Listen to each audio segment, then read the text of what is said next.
Hello students, आज की class में हम लोग एरर एंड मेजरमेंट का स्टडी करेंगे। इससे पहले हम लोगों ने यूनिट्स एंड डायमेंशन का स्टडी किया था। आप लोग को याद होगा कि यूनिट्स एंड डायमेंशन में लास्ट लेक्चर हमारा था numericals on units and dimension. उस पर हम लोगों ने होमवर्क भी अच्छा खासा किया है। उससे पहले objective tips on units and dimension हम पढ़ा चुके हैं।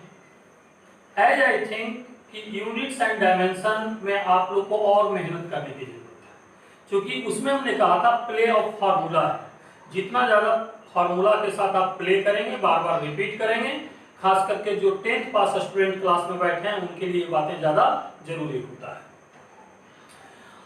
उसी का सेकेंड पार्ट है, यूनिट्स एंड डायमेंशन का सेकेंड पार्ट है एरर एंड मेजरमेंट। तो एरर एंड मेजरमेंट में कुछ टर्मिनोलॉजी है, उसको पहले हम लोग अंडरस्टैंड करते हैं। सबसे first errors is defined as, error को हमने डिफाइन किया है true value minus measured value, that is errors equal to true value minus measured value, TV minus MV, true value minus measured value. अब आपके दिमाग में एक बात आ रहा होगा कि what is the true value. True value है क्या?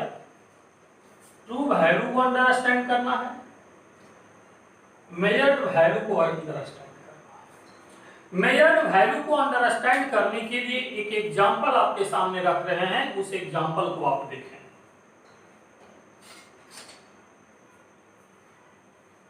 देखिए एक स्केल यहां पर रखा हुआ था। जस्ट इस मार्कर पेन जो हमारे हाथ में आप देख रहे हैं, इसको अगर मेजर करना है, सारे स्टूडेंट को दिख रहा होगा, तो आप ऐसे स्केल लगाते हैं। स्केल लगाने के बाद जो भी इसका वैल्यू आ रहा है, जैसे अभी यहां पर मेजरमेंट में हम देख रहे हैं नियर अबाउट 13.5 सेंटीमीटर। तो मेजर करने के बाद जो वैल्यू आया उसी को हम लोग बोलते हैं मेजर्ड वैल्यू। कितना आसान सा बात है।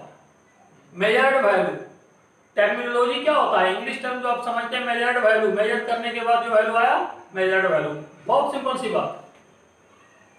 लेकिन सवाल उठता है कि इस पेन का मेजरमेंट, इस मार्कर पेन का मेजरमेंट क्लास में बैठे हुए अगर हम अलग अलग 5 स्टूडेंट को दे दें, तो मैंने मेजरमेंट के बाद कहा 13.5 सेंटीमीटर, तो कोई स्टूडेंट बोलेंगे नहीं सर 13.4 सेंटीमीटर, कोई स्टूडेंट बोलेंगे 13.5 से हटकर 13.6 सेंटीमीटर। अच्छा ये बताइए, मार्कर पेन तो एक ही है ना, तो ये अलग अलग स्टूडेंट के द्वारा अगर आंसर अलग अलग आ रहा है, तो क्या यह मार्कर का मेजर्ड वैल्यू अलग अलग हो गया? हो तो गया, मेजर्ड वैल्यू अलग अलग हो गया। जितने बार आप मेजर करेंगे थोड़ा बहुत का डिफरेंस आ जाएगा। ये जो थोड़ा बहुत का डिफरेंस है, जो बहुत कारण से आता है। हो सकता है आप सही से देख नहीं रहे हैं, हो सकता है देखने वालों के आई में ही कुछ प्रॉब्लम हो, साइट प्रॉब्लम होने की वजह से, हो सकता है लाइटिंग प्रॉब्लम, डिफरेंट। तो मेजर्ड वैल्यू डिफरेंट हो सकते हैं, मोर देन वन होता है। एक ही मार्कर पेन का मेजर्ड वैल्यू कितना होगा, ये डिपेंड करता है कितने स्टूडेंट के द्वारा मेजर किया गया है, कितने लोगों के द्वारा मेजर किया गया। तो मेजर्ड वैल्यू आप लोग समझ लीजिए। ट्रू वैल्यू क्या होता है? ट्रू वैल्यू का सेकेंड नेम होता है mean value, average value. True value का एक सेकेंड नेम क्या होता है? Average value. ट्रू शब्द जो यूज कर रहे हैं, इसी के लिए हम लोग एवरेज भी यूज करेंगे और इसी के लिए हम लोग मीन भी यूज करेंगे। तो ट्रू वैल्यू के लिए ही हम लोग एवरेज भी यूज करेंगे और मीन भी यूज करेंगे। तो एवरेज का मतलब तो सारे लोग समझते हैं। एवरेज कैसे कैलकुलेट करते हैं? अगर 5 टाइम्स मेजरमेंट किया गया, इस मार्कर पेन का मेजरमेंट कितने टाइम्स किया गया? 5 टाइम्स, या 5 स्टूडेंट्स के द्वारा किया गया, तो 5 टाइम्स जो वैल्यू आया है उस वैल्यू को ऐड करके 5 से डिवाइड कर दीजिए। 6 टाइम्स अगर आपने मेजर्ड किया है, तो 6 टाइम्स जो वैल्यू आया उसको ऐड कीजिए और 6 से डिवाइड कर दीजिए, वही आपका मेजर्ड वैल्यू। सॉरी, वही क्या होगा? मेजर्ड वैल्यू के एवरेज से ट्रू वैल्यू, मेजर्ड वैल्यू के एवरेज से क्या होगा? True value. फिर से आप सुन लीजिए, एवरेज वैल्यू और मेजर्ड वैल्यू में डिफरेंस हमने क्या कहा? मेजर्ड वैल्यू मोर देन 1 हो सकता है, जितने बार आप मेजर करेंगे उतने बार होगा। और ट्रू वैल्यू क्या होगा? ट्रू वैल्यू होगा या फिर एवरेज वैल्यू होगा या मीन वैल्यू, ये तीनों बात एक ही है। सारे वैल्यू को ऐड करके जितने नंबर ऑफ टाइम्स आपने मेजरमेंट किया है उतने से डिवाइड कर। अगर 5 टाइम्स मेजरमेंट है तो 5 से डिवाइड करेंगे, 6 टाइम्स मेजरमेंट है तो 6 से डिवाइड करेंगे।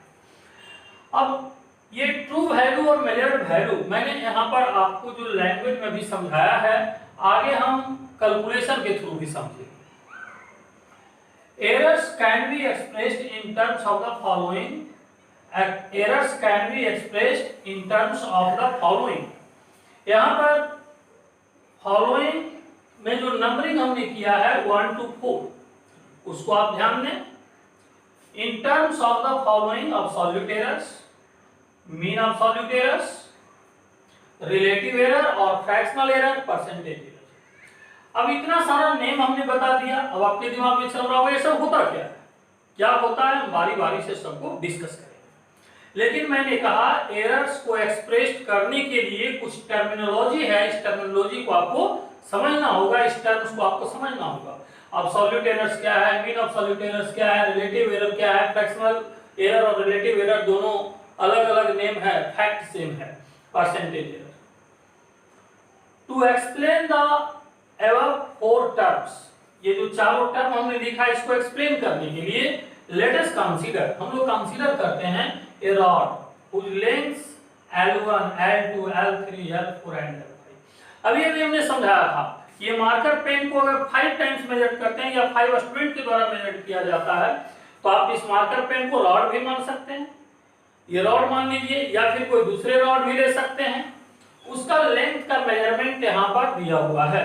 इस लेंथ का जो मेजरमेंट यहाँ पर दिया हुआ है L1 2.48 metre, L2 2.46 metre, L3 2.49 metre, L4 equal to 2.49 metre and L5 equal to 2.46 metre. इसमें आप देखिए तो L2 दो वैल्यू कहीं आइडेंटिकल है क्या, L3 और L4, ये देखिए तो दोनों वैल्यू आइडेंटिकल है। अब आपके दिमाग में ये लगेगा कि मेजर्ड वैल्यू यहाँ पर 5 है या मेजर्ड वैल्यू 4 है, क्या जवाब आपका होगा? मेजर्ड वैल्यू 5 है, 4 नहीं है। ऐसा हो सकता है कि 5 स्टूडेंट के द्वारा अगर इस मार्कर पेन को मेजर्ड किया जाए तो आउट ऑफ 5 2 स्टूडेंट्स का जवाब सेम हो सकता है। ऐसा हो सकता है ना, ये 5 स्टूडेंट्स में 2 स्टूडेंट का जवाब आपका सेम आएगा, तो जस्ट वैसे ही समझ लीजिए कि 2 स्टूडेंट का ये जवाब सेम है। तो मेजर्ड वैल्यू हम 5 बताएंगे, मेजर्ड वैल्यू हम लोग 4 नहीं बताएंगे। आइडेंटिकल अगर 2 बार भी आ रहा है, 3 बार भी आ रहा है तो मेजर्ड वैल्यू को उतने बार हम कंसीडर करेंगे। चलिए अब ट्रू वैल्यू और मीन वैल्यू हमने क्या आपको समझाया था? ट्रू वैल्यू और मीन वैल्यू के लिए आपको समझाया था कि जितने भी वैल्यू मेजर्ड होकर आए हैं उसको 5 से क्या करेंगे, डिवाइड कर देंगे। सारे मेजर्ड वैल्यू को किससे डिवाइड करेंगे, 5 से। अब L1 equal to 2.48, L2 equal to 2.46, L3 equal to 2.49, L4 equal to 2.49, L5 equal to 2.46, सबको ऐड कीजिए, उसके बाद मैनिपुलेट कीजिए, 2.48 मीटर आएगा। इसका मतलब ये जो रॉड का हमने मेजरमेंट किया है, ये यहाँ पर जो दिया हुआ है ये मेजर्ड वैल्यू है। कितने मेजर्ड वैल्यू हैं? 5 मेजर्ड वैल्यू हैं। और ट्रू वैल्यू कितने आ रहे हैं? सिंगल आ रहा है। Mean value, true value, average value कितने आ रहे हैं? सिंगल आ रहे हैं। चलिए फिर से वापस आइए वहां पर, TV true value, true value कितने होंगे? सिंगल होंगे, एक से ज्यादा ट्रू वैल्यू नहीं हो सकता है। एक ही मार्कर पेन का लेंथ एक से अधिक नहीं हो सकता है, लेकिन मेजर्ड वैल्यू एक से अधिक हो सकता है। मेजर्ड वैल्यू का एवरेज वैल्यू ही ट्रू वैल्यू कहलाता है या मीन वैल्यू कहलाता है।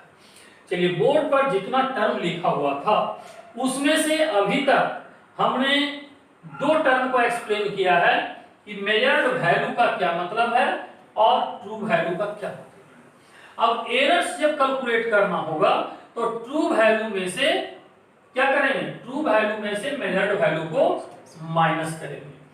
अब आगे हम लोग बारी बारी से समझते हैं। Absolute errors, mean absolute errors, इसको आप पहले नोट कर लीजिए। चलिए तो अभी हमने ट्रू वैल्यू और मेजर्ड वैल्यू को समझा था। अब आगे हम लोग समझेंगे absolute errors.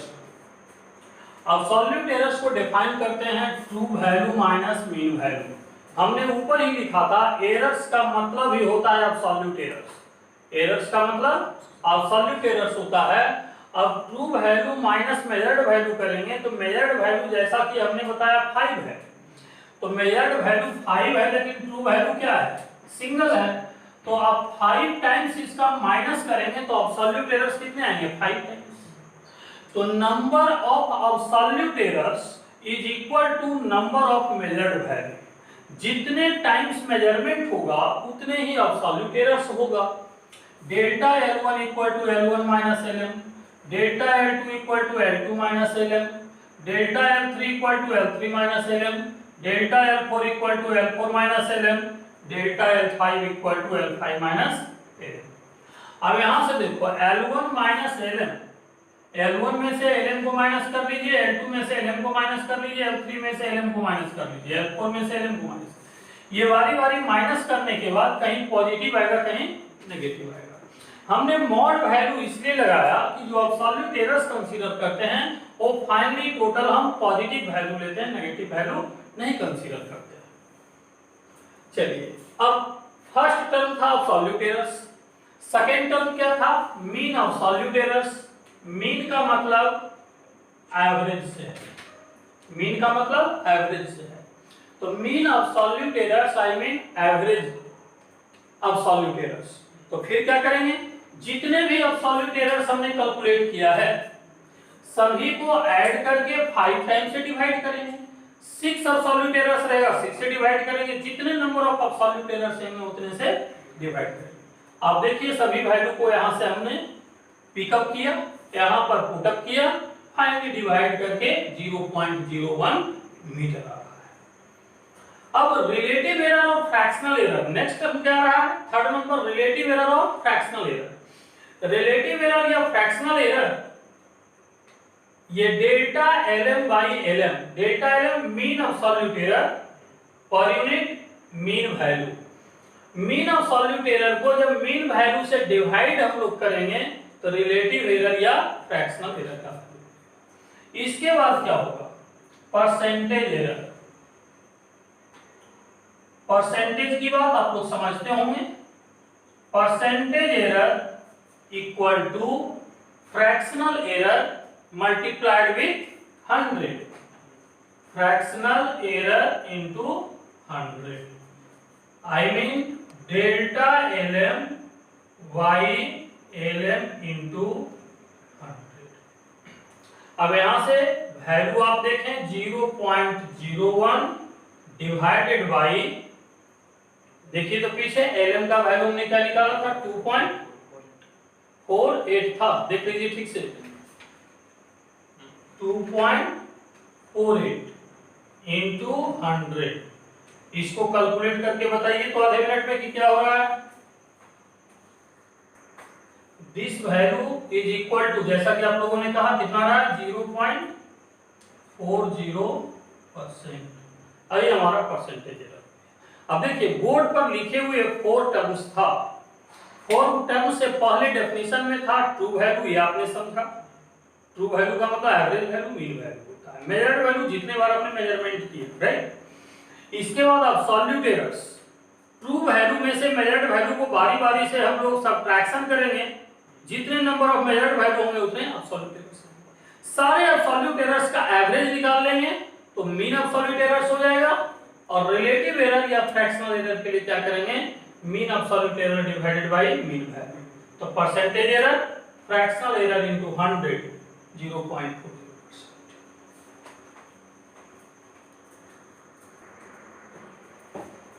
Pattern of writing of measurement, आपने जो मेजरमेंट किया उसका पैटर्न ऑफ राइटिंग है क्या, कैसे हम लोग लिखते हैं। लेंथ ऑफ रॉड, जिस रॉड का 5 मेजर्ड वैल्यू अभी आपने लिखा था उसका लेंथ आप लिखेंगे क्या, 2.48 plus minus 0.01। What is the meaning, meaning ये है कि पैटर्न ऑफ राइटिंग हमारा है, इसमें mean value plus minus mean absolute error लिखते हैं। ये प्लस माइनस का सेंस क्या है, ट्रू वैल्यू आपने निकाला था कैसे, मीन वैल्यू आपने निकाला था कैसे, मेजर्ड वैल्यू का एवरेज लेकर। तो जब मेजर्ड वैल्यू का आपने एवरेज लिया तो ये आपको क्या पता है कि वो कौन सा वैल्यू ट्रू वैल्यू है। और आप जानते हैं कि एवरेज कभी भी एक्यूरेट आइडिया नहीं देता है, वो एक रफ आइडिया देता है। तो यहाँ पर एक रफ आइडिया मिला कि 2.48 के ही करीब होगा। अब करीब होने में हो सकता है कि रियल में जो वैल्यू है वह 2.48 से इतना बढ़ भी सकता है और इतना घट भी सकता है। Either it will become more than और it will become less than, मतलब लेंथ ऑफ द रॉड 2.48 से या तो ग्रेटर होगा या तो लेस होगा। प्लस माइनस का मतलब समझ। मेजरमेंट ऑफ लेंथ, हमने किसका मेजरमेंट किया था, लेंथ का। तो लेंथ का मेजरमेंट फाइनली जो हमने लिखा है lm प्लस माइनस डेल्टा है। एरर्स को दो कैटेगरी में डिवाइड करते हैं, one is the systematic error and other is the random error. Systematic error and random error में डिफरेंस क्या होता है। Systematic error due to known reason होता है, इसका कारण हमें पता होता है और जो कारण आपको पता होता है उसको आप मिनिमाइज कर सकते हैं। लेकिन random error due to unknown reason होता है, इसका कारण हमें पता नहीं होता है और जो कारण हमें पता नहीं है उसको मिनिमाइज भी नहीं कर सकते हैं। कैन नॉट बी मिनिमाइज्ड, इसको मिनिमाइज नहीं कर सकते। अब यहां पर आगे देखते हैं sources of systematic errors. Systematic errors का सोर्सेज क्या है, या आप लोगों में से बहुत सारे स्टूडेंट सोच रहे होंगे कि सिस्टमैटिक एरर का कुछ एग्जांपल दे दें, रैंडम एरर का कुछ एग्जांपल दे दें, ताकि आपको डेली लाइफ में कोरिलेट करने को मिले कि कब रैंडम एरर होता है और कब सिस्टमैटिक एरर होता है। मान लो कि आप एक्सपेरिमेंट करने के लिए जब लैब में जाते हो, वहां पर पहुंचने के बाद आपको पता चला कि आप चश्मा लगाते थे, चश्मा आपका घर पर पड़ा है, आपने अपने साथ लाया नहीं, और लैब से आपके घर का डिस्टेंस बहुत ज्यादा है, आपके पास अब टाइम नहीं है कि आप चश्मा ला सकते हैं। ये आपको भी पता है कि आपको चश्मा पहनना होता है, चश्मा के बिना जो है आपको देखने में प्रॉब्लम होता है। अब लैब में जब एक्सपेरिमेंट आपने किया, वो रीडिंग ले रहे हैं, तो आप जब रीडिंग लेंगे तो निश्चित रूप से उसमें कुछ न कुछ एरर आएगा। क्यों? तो आपके साथ साइट प्रॉब्लम है और इसका कारण आपको पता है। इसका कारण आपको पता है कि मेरे आई में साइट प्रॉब्लम है, देखने में प्रॉब्लम है, मेरा आंख सही नहीं है, आई पावर सही नहीं है, हमें चश्मे की जरूरत है, लेकिन उस समय चश्मा आपको अवेलेबल नहीं है। और मान लो कि लैब में एक्सपेरिमेंट आप कर ही रहे हैं, तो ये क्या है, नोन रीजन है, एरर हो रहा है और आपको पता भी है। इसको मिनिमाइज कर सकते हैं। मिनिमाइज करने का यही तरीका है कि आप फिर से चश्मा जाकर ले आइए और उसको पहन लीजिए। अगर आप नहीं पहनते हैं तो मिनिमाइज नहीं करते हैं, आपकी मर्जी है, मिनिमाइज करना चाहते हैं ये आपकी मर्जी है। तो ये सिस्टमैटिक एरर में ड्यू टू नोन रीजन, ऐसे बहुत सारे एक्सपेरिमेंट हम करते हैं जहां पर रीजन हमें पहले से ही पता होता है, तो वैसे एरर को हम मिनिमाइज करने का प्रयास करते हैं। अब मान लो जिस स्केल से आप मेजरमेंट कर रहे हो, मान लो ये स्केल है, इससे मेजरमेंट कर रहे हो और इसका कहीं पर कोई पार्ट टूटा हुआ है, तो टूटा हुआ है तो उससे एरर तो होगा ही। लेकिन एरर को बचाने के लिए हम क्या करेंगे कि जहां पर टूटा हुआ है उसके रीडिंग को माइनस करके मेजर करेंगे। मान लो कि इसका स्टार्टिंग 2 सेंटीमीटर से है, हम मेजरमेंट कहां से करते हैं, 0 से करते हैं। तो 2 से मेजर करने के बाद अगर 6 आया तो ये आपको पता है ना कि 2 तक टूटा हुआ है, तो हम 6 में से 2 को क्या करेंगे, माइनस। चलिए, इस तरह का बहुत सारा एरर रहता है। इसमें सोर्सेज ऑफ सिस्टमैटिक एरर जो हमने बताया है, इंस्ट्रूमेंटल एरर जो अभी हमने बताया था, मान लो स्केल टूटा हुआ है, इंस्ट्रूमेंट ही आपका टूटा हुआ है या इंस्ट्रूमेंट में ही खुद एरर है। आप कभी कभी पेट्रोल पंप पर जाते हैं पेट्रोल लेने के लिए, तो आप देखेंगे कि 0, आजकल तो डिजिटल आ गया है ना, जिसमें डिजिटल नहीं था उस समय की आप बात करें तो उसका निडिल 0 पर नहीं होता था, कभी ऐसा होता था तो पेट्रोल पंप वाले बोलते थे इसमें खराबी आ गया है, वह 0 एरर है। जिस समय 0 पर निडिल होना चाहिए, जब वो पेट्रोल डिलीवर्ड नहीं कर रहा है, पेट्रोल दिया नहीं जा रहा है, उस समय कहां होना चाहिए उसको? 0 पर। लेकिन वो ऑटोमेटिक शिफ्ट कर गया होता है मान लो 1 पर। तो जब आपने पेट्रोल लिया भी नहीं बता रहा है 1, मतलब 1 लीटर तो एक्स्ट्रा बता रहा है। तो जो लोग पेट्रोल डाला करते थे वो ध्यान रखते थे, दिखला देते थे कि यहाँ पर एरर है। अगर उसने 10 लीटर पेट्रोल आपको दिया तो 1 लीटर उसमें से क्या किया? माइनस कर दिया। तो ये इंस्ट्रूमेंटल एरर होता है, हम उसे दूर कर सकते हैं, उसकी जानकारी हमारे पास होता है। केयरलेस मेजरमेंट, केयरलेस मेजरमेंट जब हम करते हैं तो उससे भी एरर होता है। जैसे मान लो स्केल हम लगाते हैं ऐसे, तो मेजरमेंट करने का तरीका क्या होता है कि हम वर्टिकली देखते हैं, रीडिंग को वर्टिकली देखते हैं, अपना जो लाइन ऑफ साइट होता है वर्टिकल रखते हैं। लेकिन मान लो कोई केयरलेस है, हाँ इतना, जैसे हाँ ठीक है इतना है मेजरमेंट है, ये केयरलेस मेजरमेंट। मेजरमेंट जब भी करना चाहिए तो इस तरीके से नजदीक ले जाइए आप साइड को, आई साइड को नजदीक रखते हुए नॉर्मल होना चाहिए। अगर आप नॉर्मल नहीं है तो मेजरमेंट में एरर आएगा, इसको केयरलेस मेजरमेंट कहते हैं। और अगर आप केयरलेस हैं तो आप उसको सुधार सकते हैं। मैंने पहले कहा था सिस्टमेटिक एरर जो होता है नोन रीजन की वजह से होता है और उसको आप मिनिमाइज कर सकते हैं। सराउंडिंग इफेक्ट लाइक टेम्परेचर है, प्रेशर है, ह्यूमिडिटी है, मान लो सराउंडिंग का ये सब इफेक्ट है, तो अगर आप चाहेंगे तो पहले से समझ सकते हैं यहाँ पर कि सराउंडिंग में टेम्परेचर, मान लो कि कोई एक्सपेरिमेंट कर रहे हो टेम्परेचर से रिलेटेड है और सराउंडिंग का टेम्परेचर उसको अफेक्ट कर रहा है। या फिर आप ऐसे सोचिए, गोल्ड का वेट जब आप करते हैं और मान लो कि उसी समय एयर ब्लो हो रहा है, हवा का तेज रफ्तार चल रहा हो, और जिस पैन पर रखकर गोल्ड को मेजर कर रहे हैं, तौल रहे हैं, वह मेजरमेंट सही नहीं देगा। क्यों? पैन जो है हिलेगा डुलेगा, उससे फर्क पड़ेगा। और गोल्ड का एग्जांपल हमने इसलिए दिया कि ये महंगा होने की वजह से अगर 0.1 ग्राम का भी डिफरेंस आ गया, 0.01 ग्राम का भी डिफरेंस आ गया, तो आपके अच्छे खासे रुपए का नुकसान हो सकता है। या तो आपका नुकसान होगा या तो दुकानदार का नुकसान होगा, कुछ तो एक होगा। तो यहां पर उससे हम बच सकते हैं। हमें भी पता है कि पैन जो है, पैन समझ रहे हो ना, तो पैन के ऊपर जहां पर गोल्ड हमने रखा है, अगर एयर का इफेक्ट पड़ेगा, विंड का इफेक्ट पड़ेगा, तो मेजरमेंट में प्रॉब्लम आएगा, हमें पता है। और इस तरह के एरर को हम लोग क्या करते हैं? सिस्टमेटिक। दूर कैसे करेंगे? तो उस पैन में क्या करते हैं? ग्लास लगा सकते हैं ताकि एयर का इफेक्ट उस पर नेग्लिजिबल हो ही नहीं। ठीक है, तो उसी तरीके से टेम्परेचर, प्रेशर, ह्यूमिडिटी, अगर ये सब का इफेक्ट आ रहा है और उससे रिलेटेड एक्सपेरिमेंट है, तब उसको मिनिमाइज करने का प्रयास करेंगे। और रैंडम एरर में हम कुछ भी नहीं कर सकते। अब एक एग्जांपल लो, मान लो कि ये मेजरमेंट हम कर रहे हैं और लाइट का अचानक से फ्लक्चुएशन हुआ, और मान लो कि थोड़ा सा मेजरमेंट करने में रीडिंग हमने राइट या लेफ्ट हल्का सा पढ़ लिया, ये हमसे गलती हुआ। लेकिन गलती का कारण क्या था? जिसमें रीडिंग ले रहे थे उसी में वोल्टेज फ्लक्चुएट हुआ, और वोल्टेज फ्लक्चुएशन इतना नॉर्मल रहा कि हमें पता ही नहीं चला कि वोल्टेज फ्लक्चुएट हुआ। दूसरा बात, आप कभी ऐसा देखें, मान लो कि मेजरमेंट कर रहे हो और अर्थक्वेक आ जाता है। अर्थक्वेक इतना कम है कि आपको भी पता नहीं चला। ऐसा हो सकता है, कभी कभी अर्थक्वेक आता है, हमें पता भी नहीं चलता।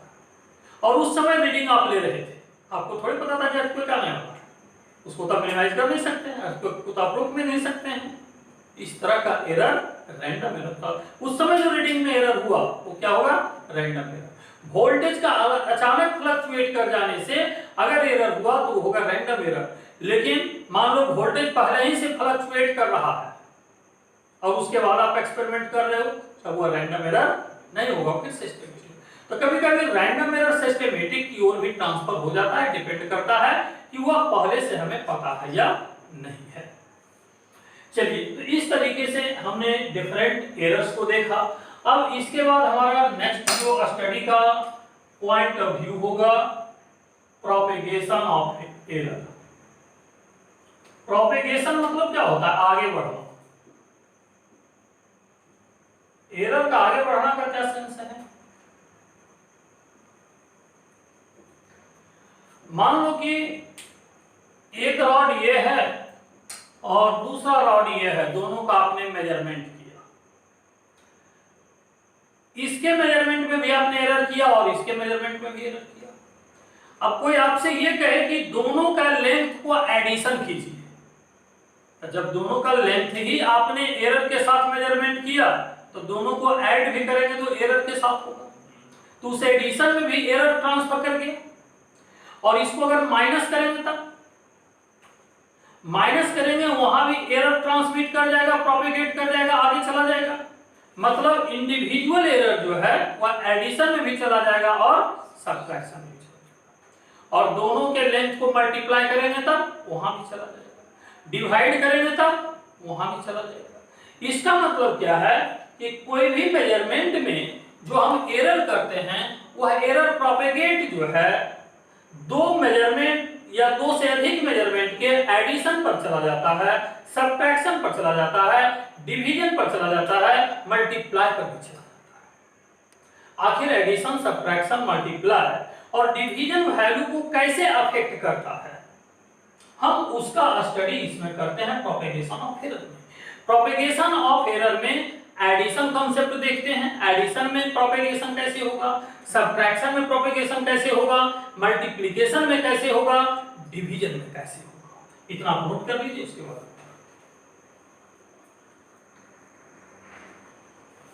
प्रोपेगेशन ऑफ एरर्स में सबसे फर्स्ट एडिशन कॉन्सेप्ट देखते हैं, केस फर्स्ट। जैसा मैंने कहा था एडिशन, सब्ट्रैक्शन, मल्टीप्लिकेशन, डिवीजन ये सारे केसेस होते हैं। फर्स्ट हम एडिशन से स्टार्ट करते हैं। x equal to a plus B, ए हमने ले लिया। अभी हमने समझाया कि दो रॉड का मेजरमेंट कर रहे हैं, एक रॉड के लेंथ को a ले लिया, दूसरे रॉड के लेंथ को b ले लिया, और दोनों रॉड का जो लेंथ है उसको हम ऐड कर रहे हैं, एडिशन कर रहे हैं। तो x equal to a plus b, let plus minus delta a error in a. First rod के मेजरमेंट में जो एरर हुआ है उसको हमने प्लस माइनस डेल्टा ए से रख दिया। मैंने पहले ही कहा था कि एरर या तो प्लस हो सकता है या तो माइनस। प्लस एरर का मतलब है कि वैल्यू जितना मीन वैल्यू है उससे ज्यादा होने का चांस है, और माइनस का मतलब है उससे कम होने का चांस है। Plus minus delta b, error in b. तो ए में एरर होना plus minus delta a, b में एरर होना plus minus delta b. Then possible values of error in x, x का x में जो एरर हो रहा है उसका पॉसिबल वैल्यू होगा क्या? अब देखिए दोनों एरर को प्लस प्लस से लिखेंगे, एक पॉसिबिलिटी, दोनों एरर माइनस माइनस से लिखेंगे, दूसरा पॉसिबिलिटी, एक को प्लस से लिखेंगे, दूसरे को माइनस से लिखेंगे, तीसरा पॉसिबिलिटी, फर्स्ट को माइनस से लिखेंगे, सेकंड को प्लस से लिखेंगे, चौथा पॉसिबिलिटी। इन चारों पॉसिबिलिटीज में मैक्सिमम पॉसिबिलिटीज कौन है?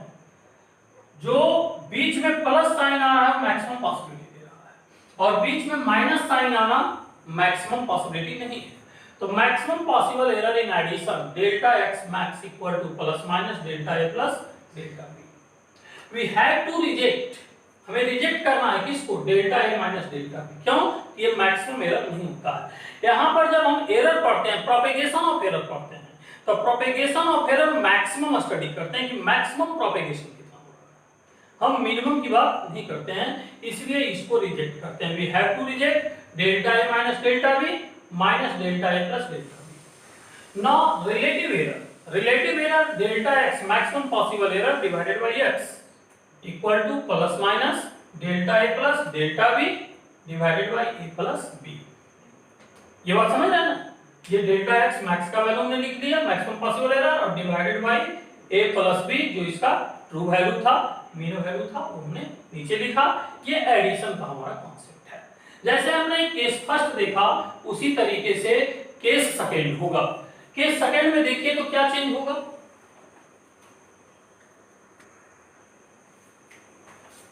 एडिशन के बजाय जब सब्ट्रैक्शन लेते हैं तो देखिए तो x equal to a minus b, लेकिन बाकी जो पॉसिबल वैल्यूज जो हम लिखेंगे तो उसी तरीके से होगा।